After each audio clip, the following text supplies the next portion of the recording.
Hi dears, welcome to RK classes. അപ്പൊ നിങ്ങൾ model exam ഒക്കെ കഴിഞ്ഞു. ഇനി നമുക്ക് പബ്ലിക്കിന് എങ്ങനെയൊക്കെ തയ്യാറെടുക്കണം എന്നൊക്കെ ചിന്തിച്ചിരിക്കുകയായിരിക്കും അല്ലെ.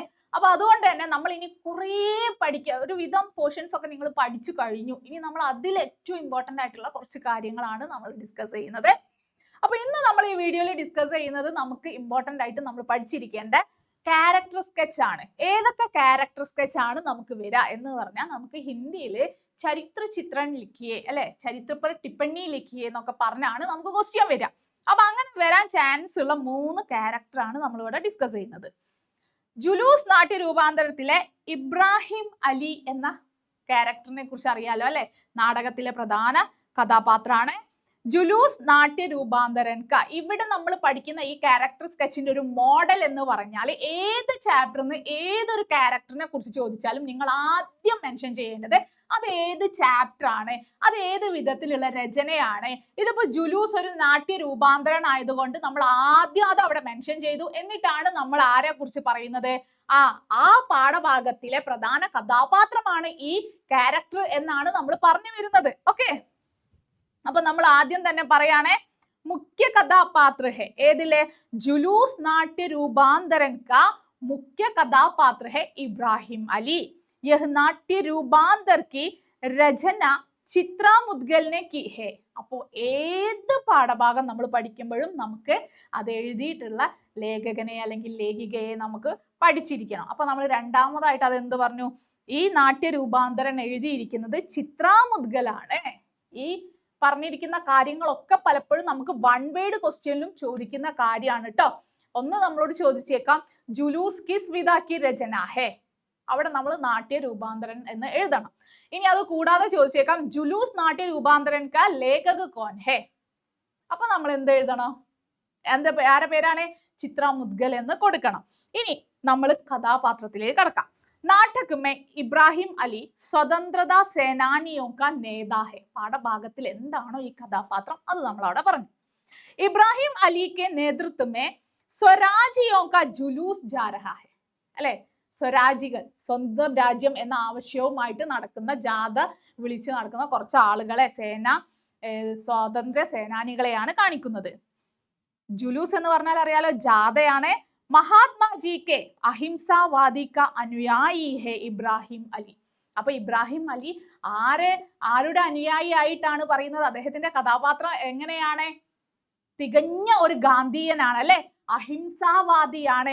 തന്നെ ആരെങ്കിലും ഇങ്ങോട്ട് മർദ്ദിച്ചാലും തിരിച്ചു മർദ്ദിക്കരുത് എന്ന് ചിന്തിക്കുന്ന ആളാണ് നമ്മുടെ ഇബ്രാഹിം അലി. ഈമാൻദാരി അദ്ദേഹത്തിന്റെ മറ്റൊരു ഗുണമാണ് ഇബ്രാഹിം അലി ബഡി ഈമാൻദാരി സെ കഹൂ ഇബ്രാഹിം അഹിംസാ കാ പാലൻ കർത്താ ഹെ. വളരെ സത്യസന്ധമായി പറയുകയാണെങ്കിൽ അദ്ദേഹം അഹിംസയെ അത്രയും പാലിക്കുന്ന ഒരു കഥാപാത്രമാണ്. ഇസ്ലിയെ അതുകൊണ്ട് തന്നെ, ഇസ്ലിയെ ദരോഗ ബീർബൽ സിംഗ് ഹിസ്സെ അലിജി കഹത്തെ ഹെ അല്ലെ. അതുകൊണ്ട് തന്നെ ഇദ്ദേഹത്തെ എന്ത് വിളിക്കുന്നു, അവിടേക്ക് സ്ഥലം മാറി വന്ന് പുതിയ ഇൻസ്പെക്ടർ ഇദ്ദേഹത്തെ അലിജി അല്ലെ, ബഹുമാനത്തോടു കൂടി അദ്ദേഹത്തെ വിളിക്കുന്നത് പോലും അദ്ദേഹത്തിന്റെ വ്യക്തിത്വം കൊണ്ടാണ്. हम दुकानों लूटने या मोटर तोड़ने में ही निपट लेंगे. इब्राहिम जी में बड़ी भी इरादा और साहसी गदा है. उनके दिल में बड़ी प्रतीक्षा और प्रत्यक्ष रहा है, लेकिन वे बड़े दृढ़ निश्चय वाले नेता भी है. അദ്ദേഹം ഈ ബീർബൽ സിംഗ് വന്ന് തടഞ്ഞപ്പോൾ തന്നെ വേഗം തന്നെ കാര്യങ്ങൾ പറയുന്നുണ്ട് അല്ലെ. ഞങ്ങൾ ഇതൊന്നും നശിപ്പിക്കാനോ ഞങ്ങൾ കടകള് തല്ലി പൊളിക്കുവാനോ ഒന്നിനും അല്ല ഞങ്ങൾ വന്നത് ഞങ്ങളുടേതായ ആവശ്യങ്ങൾ ചോദിക്കുവാനാണ്. फिर भी इब्राहिम अली के चरित्र की सबसे बड़ी विशेषता उनका देश प्रेम ही है അല്ലെ. അപ്പൊ അദ്ദേഹത്തിന്റെ കഥാപാത്രം വളരെ എന്താണ്, സത്യസന്ധനാണ്, അഹിംസാവാദിയാണ്.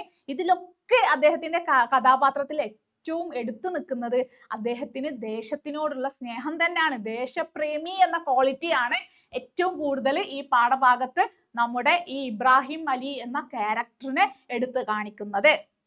इसलिए भारत के लिए अपनी जान बलिदान करने के लिए वे तैयार हो जाते हैं. അതുകൊണ്ട് തന്നെ അദ്ദേഹം ഈ ഭാരതത്തിന് വേണ്ടിയിട്ട് അദ്ദേഹത്തിന്റെ ജീവൻ പോലും കൊടുക്കാൻ അദ്ദേഹം തയ്യാറാണ്.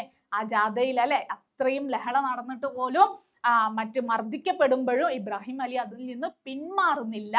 അതുകൊണ്ട് തന്നെയാണ് അവിടെ കൂടി നിന്ന ആളുകൾ എല്ലാവരും ആ ജാഥയിലേക്ക് എത്തുകയും അദ്ദേഹം പറയുന്നുണ്ട്, ഇത് തന്നെയാണ് നമ്മുടെ വിജയം, അല്ലെ? കുറച്ചു പേരുമായി വന്ന ഒരു ജാഥയിലേക്ക് ഇത്രയും ആളുകളെ നമുക്ക് എത്തിക്കാൻ സാധിച്ചില്ലേ, അതാണ് നമ്മുടെ വിജയം. അല്ലാതെ ഒരൊറ്റ നിമിഷം കൊണ്ട് ഒരു ജാഥ നടത്തുന്നതോടുകൂടി നമുക്ക് സ്വാതന്ത്ര്യം കിട്ടില്ല, പക്ഷെ അതിലേക്ക് കൂടുതൽ ആളുകളെ എത്തിക്കാൻ സാധിച്ചു എന്നതാണ് വിജയം എന്ന് പാഠഭാഗത്ത് പറയുന്നു. ഇനി അടുത്തതായിട്ട് നമ്മൾ ഡിസ്കസ് ചെയ്യുന്നത് അപരാധ് എന്ന കഹാനിയിലെ ബഡേ ബായിക്ക് ചരിത്രഗത വിശേഷത ആണ്. അപ്പൊ ബഡേ ബായി എങ്ങനെയുള്ള ഒരു കഥാപാത്രമായിരുന്നു? ആരാണ് ബഡേ ബായി? യെസ്, 2 സഹോദരങ്ങളെ കുറിച്ചാണ് ആ കഹാനി പറയുന്നത്. ഒരാള് അപരാധം ചെയ്തു, ഒരു തെറ്റ് ചെയ്തു. ആരാ ചെയ്തത്? ചോട്ടെ ബായി ആണ് ചെയ്തത്. പക്ഷെ ബഡേ ബായിയോടാണ് ഇത് ചെയ്തതെങ്കിലും അദ്ദേഹത്തിന് വർഷങ്ങൾക്ക് ശേഷം ഈ ഒരു കാര്യമേ ഓർമ്മയില്ല. എന്നാൽ അനുജനാണെങ്കിലോ ആ ഒരു ദുഃഖം പേറി ഇങ്ങനെ നടക്കുകയാണ്. ഞാൻ വലിയൊരു അപരാധം ചേട്ടനോട് ചെയ്തിട്ടുണ്ട്, അത് തുറന്ന് പറഞ്ഞ് ക്ഷമ ചോദിക്കേണ്ടത് ശരിക്കും അച്ഛനോടും അമ്മയോടും അത് ക്ലിയർ ചെയ്യേണ്ടത്. പക്ഷെ അച്ഛനും അമ്മയും എന്തില്ല, ജീവിച്ചിരിപ്പില്ല. അതുകൊണ്ട് തന്നെ ചേട്ടനോട് തുറന്നു പറഞ്ഞപ്പോൾ ചേട്ടൻ അത് ഓർമ്മയേ ഇല്ല. ഇനി എനിക്ക് എങ്ങനെ മാപ്പ് കിട്ടും എന്നാണ് ഈ പാഠഭാഗത്ത് അനുജൻ ചോദിക്കുന്നത്, അല്ലെ? അപ്പൊ നമുക്ക് ഇവിടെ ഈ പാഠഭാഗത്തുള്ള ചേട്ടനെ കുറിച്ച്, ചേട്ടനോടാണ് ഇദ്ദേഹം തെറ്റ് ചെയ്തത്. എന്താ ചെയ്തത്? ഖഡ്ബൽ കളിക്കാൻ വേണ്ടി പോയ സമയത്ത് അദ്ദേഹം ഒരു നിമിഷം ചേട്ടൻ അനിയനെ മറന്ന് കളിയിൽ അങ്ങനെ മുഴുകിപ്പോയി. അപ്പൊ ആ ഒരു ദേഷ്യത്തിന് ഈ കുട്ടി അനുജൻ എന്താക്കാണ്, ഒറ്റക്ക് തന്നെ ഇങ്ങനെ കളിക്കാണ്. അങ്ങനെ കളിക്കുന്ന സമയത്ത് ഈ ഖഡ്ബൽ കുട്ടിയും കോലും കളിക്കുക. അപ്പൊ ആ സമയത്ത് അതിങ്ങനെ പാറയിൽ തട്ടിയിട്ട് ആരുടെ നെറുകയിൽ വന്ന് കൊണ്ടു? അനിയന്റെ. അങ്ങനെ അനിയന് സ്വയം തന്നെ മുറിവേറ്റതാണ്. വീട്ടിലെത്തി ചോര ഇങ്ങനെ പോകുന്നത് കണ്ടു. അച്ഛനും അമ്മയൊക്കെ വല്ലാതെ പേടിച്ചു. ആ സമയം എന്ത് ചെയ്തു? ചേട്ടനോടുള്ള ദേഷ്യം തീർക്കാനായിട്ട് ഇത് ചേട്ടന്റെ പക്കൽ നിന്ന് പറ്റിയ അബദ്ധമാണെന്ന് പറയുന്നു. അച്ഛൻ ചേട്ടനെ കെട്ടിയിട്ട് ഒരുപാട് തല്ലുന്നു. ആ നിമിഷം അത് തിരുത്തണം എന്നുണ്ട്. എങ്കിൽ പോലും എന്ത് ചെയ്തില്ല? ഈ അനിയൻ അപ്പൊ പറയാൻ പേടിയായി. ആദ്യം ഒരു കുസൃതിക്ക് വേണ്ടിയിട്ട് കള്ളം പറഞ്ഞു. പക്ഷെ ഇനി അത് തിരുത്തിയാൽ അച്ഛനിൽ നിന്ന് വഴക്ക് തനിക്ക് കേൾക്കും, അല്ലെ? അടി തനിക്ക് കിട്ടിയാലോ എന്ന് കരുതിയിട്ട് അവസാനം നിർബന്ധിതനായിട്ട് അത് മറച്ചു വെക്കേണ്ടി വന്നു. എന്നാൽ കുറേ വർഷങ്ങൾക്ക് ശേഷം എനിക്ക് ഇതിൽ നിന്ന് ക്ഷമ നൽകണം, ആ ഒരു കുറ്റബോധം കാരണം ക്ഷമ ചോദിച്ചപ്പോൾ ചേട്ടൻ പറഞ്ഞു, എനിക്കത് ഓർമ്മയില്ല. അപ്പോഴേക്കും അച്ഛൻ്റെയും അമ്മയുടെയും ഒക്കെ കാലം കഴിഞ്ഞു. ഇനി ഞാൻ ആരോടാണ് ഈ തെറ്റ് തിരുത്തുക, അല്ലെ? ചേട്ടൻ ഒന്നും ചെയ്തില്ല. ചേട്ടൻ നല്ല സ്നേഹമുള്ള ആളാണ്, അത്രയും കെയർ ചെയ്യുന്ന ഒരു സഹോദരനാണ്. എന്നിട്ടും ഞാൻ അങ്ങനെ ചെയ്തല്ലോ എന്ന് അദ്ദേഹം പിന്നീട് ചിന്തിച്ച് ഖേദിക്കും. അപ്പൊ നമ്മുടെ ചോദ്യം ഇതാണ്, വേ മുജ്സെ പ്യാർ കർത്തേ തേ ഓർ മേരെ പ്രതി ഉൻകാ रूप एक സംരക്ഷക की जिम्मेदारी जैसा था. അദ്ദേഹം എന്നെ വല്ലാതെ സ്നേഹിച്ചിരുന്നു. കൂടാതെ അദ്ദേഹത്തിന്റെ സ്ഥാനത്ത് നിന്ന് നോക്കുമ്പോൾ അദ്ദേഹം എന്നെ ഒരു സംരക്ഷകനെ ആയിട്ടാണ് എനിക്ക് ഫീൽ ചെയ്തത്.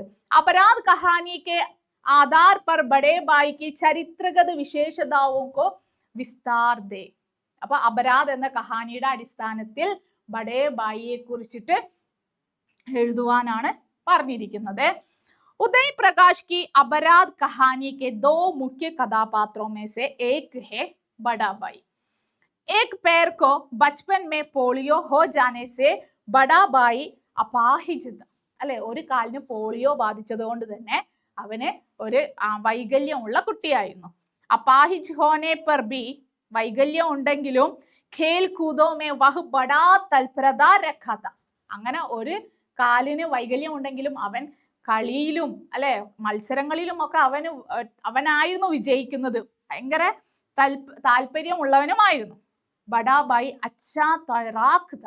പിന്നെ അത് കൂടാതെ അവൻ നീന്തുവാനും മിടുക്കനായിരുന്നു. ഹാത്ത് കെ പഞ്ചോ കി ലഡായി, അല്ലെ? പഞ്ചോ കി ലഡായി എന്ന് പറഞ്ഞാൽ അങ്ങനെ ശക്തി നോക്കൂലേ? അപ്പൊ അതൊക്കെ കളിക്കുന്ന സമയത്ത് എപ്പോ മത്സരം വെച്ചാലും ആരെ ജയിക്കുള്ളായിരുന്നു? വഹ് ബഹുത് നിപുണത, അതിലൊക്കെ അവൻ മുന്നിട്ട് നിൽക്കുന്നവനായിരുന്നു. ഖഡ്ബൽ ജൈസെ ഖേലോമേ വഹ് ഡൂബാ ജാതാ താ. ഖഡ്ബൽ പോലെയുള്ള കളികളിലൊക്കെ മുഴുകുന്ന ആളായിരുന്നു നമ്മുടെ ഈ കഥാപാത്രം. ഖേൽ മേ വിജയ് ഹോത്തേ സമയം, ഇനി കളിയിൽ വിജയിച്ചു എന്ന് തോന്നുകയാണ്, അല്ലെ? 1-2 കുറച്ച് നിമിഷങ്ങൾക്കകപ്പം വിജയിയായിട്ട് ഞാൻ തീരുമാനിക്കപ്പെടും എന്ന് തോന്നുന്ന സമയത്ത് അതി പ്രസന്ന ഹോന ഉസ്കാ സ്വഭാവത. അപ്പൊ ആ ഒരു കുറച്ച് നിമിഷം അവനിങ്ങനെ കളിയിൽ വല്ലാതെ കളിയെ ആസ്വദിക്കുകയും ആ വിജയത്തിൽ അവൻ സ്വയം അഭിമാനിക്കുകയും ചെയ്യുമായിരുന്നു. छोटे भाई की और बड़े भाई के दिल में बड़ी हमदर्दी और വത്സലത थी. ഇനി ഈ ജ്യേഷ്ഠന്റെ മനസ്സിൽ അനിയനെ കുറിച്ച് എപ്പോഴും എന്തായിരുന്നു? ബഡി ഹംദർദി, ഭയങ്കര സഹാനുഭൂതി, ഓർ വത്സലതാത്തി, വാത്സല്യവുമായിരുന്നു. ബഡേ ബായിക്ക് ചരിത്ര പർ ഭായിചാരെ കാ ഗുൺ പ്രകട് കർത്തേ ഹുവേ. ഭായിചാരെ എന്ന് പറഞ്ഞാൽ സാഹോദര്യത്തിന്റെ ഗുണം ഒരുപാടായിട്ട് നമുക്ക് ഇതിൽ പ്രകടമാണ്. ഉദയ് പ്രകാശ് ജി ലിഖ്തേ ഹേ छोटे भाई के प्रति उसका रूप एक संरक्षक की जिम्मेदारी जैसा था. അല്ലെ, അദ്ദേഹത്തിന്റെ രൂപ് ഏക് സംരക്ഷക് की जिम्मेदारी, ഉത്തരവാദിത്തം പോലെ ആയിരുന്നു. बड़े भाई के चरित्र पर दया, उदारता, सहायक स्वभाव आदि भी हम देखते हैं. വഹ് ബഡാ ക്ഷമാശീലത. ഇനി അദ്ദേഹത്തിന്റെ ക്യാരക്ടർ എങ്ങനെയായിരുന്നു? ദയയും ഉദാരതയും അല്ലെ, വിട്ടുവീഴ്ചയും സഹായക ഭാവം, മറ്റുള്ളവരെ സഹായിക്കാനുള്ള സഹായക മനോഭാവം ഒക്കെ ഉള്ള ഒരാളായിട്ട് നമുക്ക് കാണാൻ സാധിക്കും. ഭായി ചാരേമേ ബഡാ ഇമാൻദാർത. തന്റെ സാഹോദര്യത്തില് ഭയങ്കര സത്യസന്ധത അല്ലെ, സ്നേഹത്തിൽ ഒരു സത്യസന്ധത ഇല്ലേ, വെറുതെ മറ്റുള്ളവരെ പറ്റിച്ച് ജയിച്ച് അങ്ങനെയല്ല. അവൻ എപ്പോഴും സത്യസന്ധനായിരുന്നു. അനിയനെ നന്നായി നോക്കണമെന്നും അല്ലെ സ്നേഹിക്കണമെന്നും ഒക്കെ ആഗ്രഹിക്കുന്ന. ശത്രുത മനോഭാവ് ഉസ്കെ ചരിത്ര മേ കബീ ഭി ഹം നഹീ ദേഖ്തേ. അപ്പൊ ഈ ഒരു പാഠഭാഗം വെച്ച് നോക്കിയാൽ ഈ കഥാപാത്രത്തിന് എവിടെയും തന്നെ ഒരു ശത്രുത ഉള്ളതായിട്ട് നമുക്ക് കാണാൻ പറ്റില്ല. ഇപ്പൊ അനിയനാണെങ്കിലും അനിയൻ ഇങ്ങനെയൊക്കെ ചെയ്തിട്ടും അനിയനോട് എന്ത് തോന്നിയിട്ടില്ല? ഒരിക്കലും ശത്രുത തോന്നിയിട്ടില്ല. അല്ലെങ്കിൽ ഇതിന് പകരമായി വല്ലതും അനിയനോട് ചെയ്യണമെന്ന് അദ്ദേഹം ചിന്തിച്ചിട്ടില്ല. അദ്ദേഹം ആ ഒരു ഇൻസിഡന്റേ മറന്നു കുറച്ചു കാലങ്ങൾ കഴിഞ്ഞപ്പോ. ബഹുത് സുന്ദരത്തെ. ഈ പാഠഭാഗത്ത് പറയുന്നുണ്ട് അദ്ദേഹം കാണാൻ നല്ല സുന്ദരനായിരുന്നു. ദേവതാവും കീത്തര്, ഇങ്ങനെ മാലാകമാരെ പോലെ. ഉസ്കി സുന്ദരത ശരീർ മേ ഹി നഹി. അദ്ദേഹത്തിന്റെ സൗന്ദര്യം ശരീരത്തിൽ മാത്രല്ല, മനുമേ ഭി ഥ, അദ്ദേഹത്തിന്റെ മനസ്സിനും ഉണ്ടായിരുന്നു. ത്യാഗ്, ക്ഷമ, സ്വയം സംയം, മൗന സഹൻ ആദി വിശിഷ്ട ഗുണോ സെ ബഡേ ഭായി കാ ചരിത്ര അലങ്കൃത് ഹേ. അദ്ദേഹത്തിന്റെ സ്വഭാവം അലങ്കരിച്ചിരിക്കുന്നത് തന്നെ ത്യാഗം, ക്ഷമ അല്ലെ, സംയം, സ്വയം നിയന്ത്രിക്കുക, ദേഷ്യത്തെയും ഭാഷയെയും, മൗന സഹൻ, മൗനമായിട്ട് എല്ലാത്തിനെയും ഉൾക്കൊള്ളുന്ന സ്വഭാവമായിരുന്നു. ദോസ്താന, സഹാനുഭൂതി ആദി ചരിത്രിക വിശിഷ്ടതാവും സെ ഭി ബഡാ ഭായി ഹമെ ആകർഷിത് കർത്താ ഹെ. ഇനി അദ്ദേഹത്തിന്റെ സ്വഭാവം നമ്മളെ ആകർഷിക്കുന്ന രീതിയിലാണ്. എങ്ങനെ? അദ്ദേഹത്തിന്റെ സൗഹൃദവും സഹാനുഭൂതിയും അദ്ദേഹത്തിന്റെ സ്വഭാവ സവിശേഷതകളിൽ പെട്ടതാണ്. ഇനി നമുക്ക് ജുലൂസ് എന്ന പാഠഭാഗത്തിലെ മൈക്കുവിന്റെ ക്യാരക്ടറാണ് നമുക്ക് പറയാനുള്ളത്. മൈക്കു ആരാണെന്ന് ഓർക്കുന്നില്ലേ?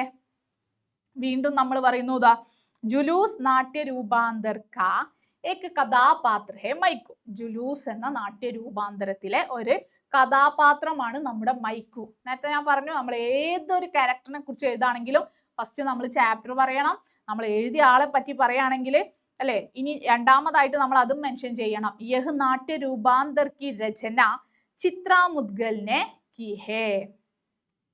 उसका मूल रूप പ്രേംചന്ദ് की जुलूस कहानी है. അതിന്റെ ശരിയായ രൂപം എന്ന് പറയുന്നത് ജുലൂസ് എന്ന കഹാനിയാണ്. കഹാനിയെയാണ് പിന്നീട് ചിത്രാ മുദ്ഗൽ എന്താക്കി എഴുതിയത്? നാട്യരൂപാന്തരമാക്കിയിട്ട് ഒരു നാടക രൂപത്തിലേക്ക് മാറ്റി എഴുതിയത്. നാടക് മേ മൈക്കു സഡക് സെ ലഗെ ബാസാർ കാ ഏക് ദുകാൻദാർ ഹെ, വഹ് ചപ്പൽ ബേച്ചനെ വാലാ ഹെ. എങ്ങനെയാണ് നമ്മുടെ മൈക്കു എന്ന കഥാപാത്രം?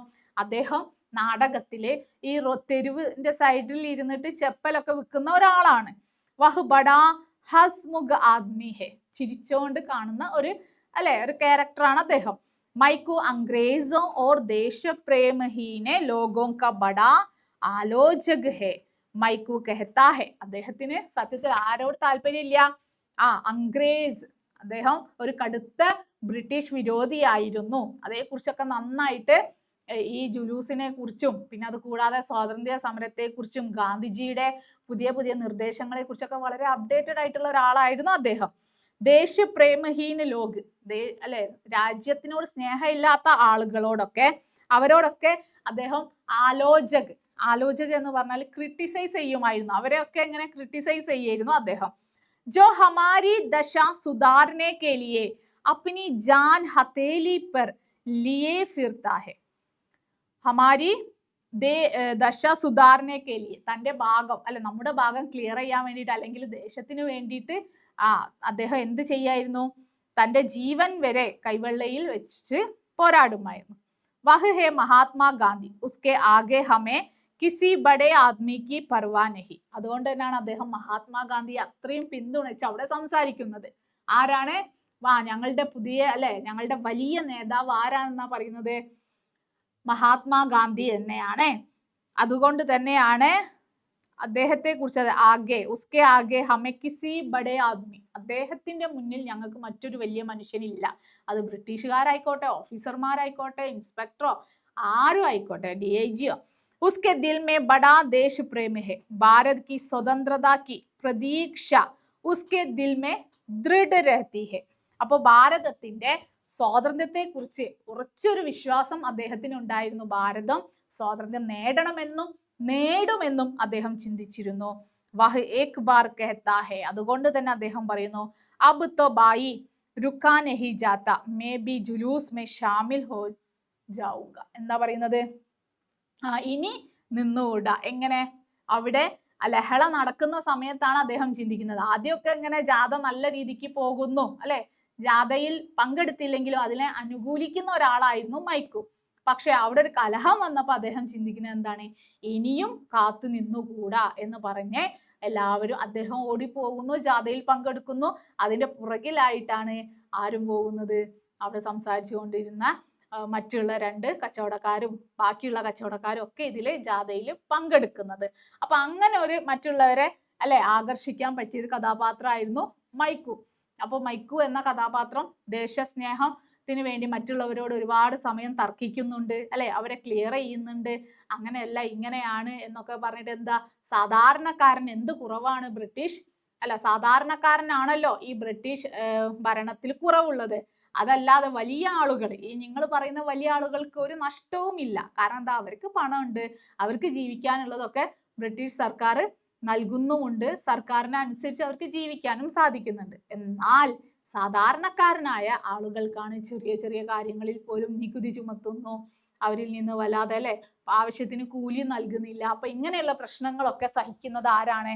സാധാരണക്കാരനാണ്. അതുകൊണ്ട് ഈ വലിയ ആളുകളൊന്നും ഇതിലുണ്ടായില്ല. പിന്നെ അപ്പൊ അവിടെ മൈക്കോ ക്ലിയർ ചെയ്യാണ്, ഞങ്ങളുടെ വലിയ ആള് എന്ന് പറയുന്നത് മഹാത്മാഗാന്ധിയാണ്, അല്ലാതെ ഒരുപാട് സ്വത്തും പണവും ഉള്ള പ്രഭുക്കന്മാരല്ല എന്ന് പറയുന്നു. അപ്പൊ നമ്മൾ പ്രധാനപ്പെട്ട 3 ക്യാരക്ടറാണ് നമ്മൾ ഇപ്പൊ ഞാൻ നിങ്ങൾക്ക് പറഞ്ഞു തന്നത്. അപ്പൊ നിങ്ങൾ എക്സാമിന് വേണ്ടി പ്രിപ്പയർ ചെയ്യുന്ന സമയത്ത് ഈ 3 കഥാപാത്രവും പഠിച്ചു എന്ന് ഉറപ്പുവരുത്തുക. ഇനി ഇതുപോലുള്ള മറ്റു വീഡിയോസുമായിട്ട് നമുക്ക് വീണ്ടും കാണാം. അതുവരേക്കും ബായ് പറയുന്നതിന് മുന്നേ നിങ്ങൾ ചാനൽ സബ്സ്ക്രൈബ് ചെയ്യുക, നിങ്ങളുടെ ഫ്രണ്ട്സിനൊക്കെ ഷെയർ ചെയ്യുക. ഓക്കെ, അപ്പൊ നമുക്ക് ഇതുപോലെയുള്ള വീഡിയോസുമായി വീണ്ടും കാണാം. അതുവരേക്കും ബായ്.